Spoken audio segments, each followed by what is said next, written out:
Okay, so today I'm going to give you the first video tutorial about the JFrame in Java Swing library. For that purpose, I need to create a new Java project. So let's call that the frame project. I just finish. The frame project appears up here. So I need to add a new package in this one. Let's call that the frame package.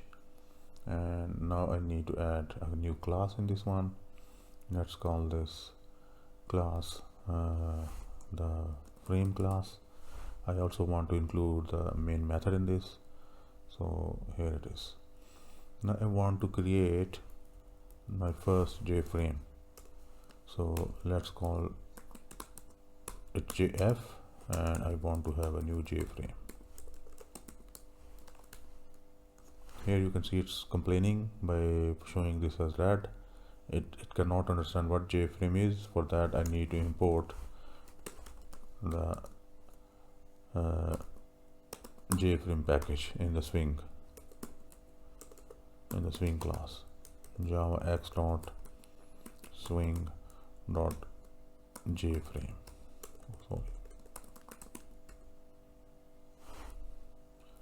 What we can do, let's get rid of this one. We don't really need this. Now that complaint has gone away. So let's do something else on this. So for example, I want to make this visible.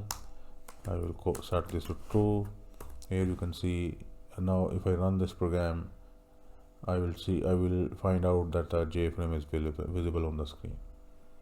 So there you see. So now my frame has shown up on the screen by just these two commands. I can also set the location or the dimensions of this. So I can call the set size method. So I can pass parameter like the x and y coordinates of the screen. Let's say that's 360 and 480. Now the dimensions of the initial JFrame will be different than the first one. The first one was very small. Now it will be 360 points along the x-axis and 480 points along the y-axis, beginning from the top left corner of the screen. So there you see. So this is 360 points this way and 480 points downwards. So what else can we do? We can try, for example, JF dot get content pane dot set color, so background color, and here I can see color dot, let's say blue. You can try this one and see how it shows up.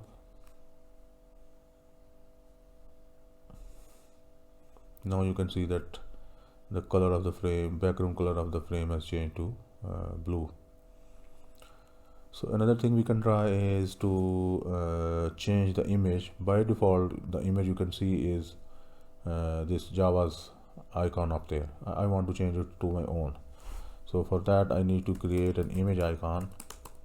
Let's call that img is equal to new image icon, and here I need to pass the path of the image which I want to show up on the screen. I have it somewhere on my screen. I have the logo of my channel. I will just copy it and I will paste it in the project. Let's do that.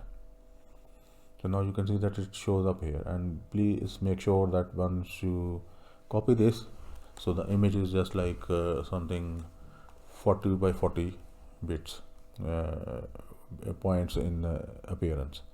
So I just need to show this image here. That's called logo.png. and how I can, it is complaining, so I also need to import java x dot swing dot image icon. So now that complaint has gone. So what I need to do now is to jf.sim icon image. In that I can pass this image.getImage. So when now I run this, here you will see that the image icon has changed. Here you can see that the logo of my channel has appeared as an image icon on the JFrame's title bar. I can also change the title of the JFrame. So let's try the method set title. So it will need a string. Let's call this my first JFrame. Now if I run this, you will see that now here you see that image has also changed, and the title which I set in my code is appearing on the as the title of my JFrame. You can also set the default close operation. For this I will call this static method JFrame dot set exit on close. Which means when I press this cross button, then my JFrame object or the program should close. So that was all for today's tutorial. I hope this helps.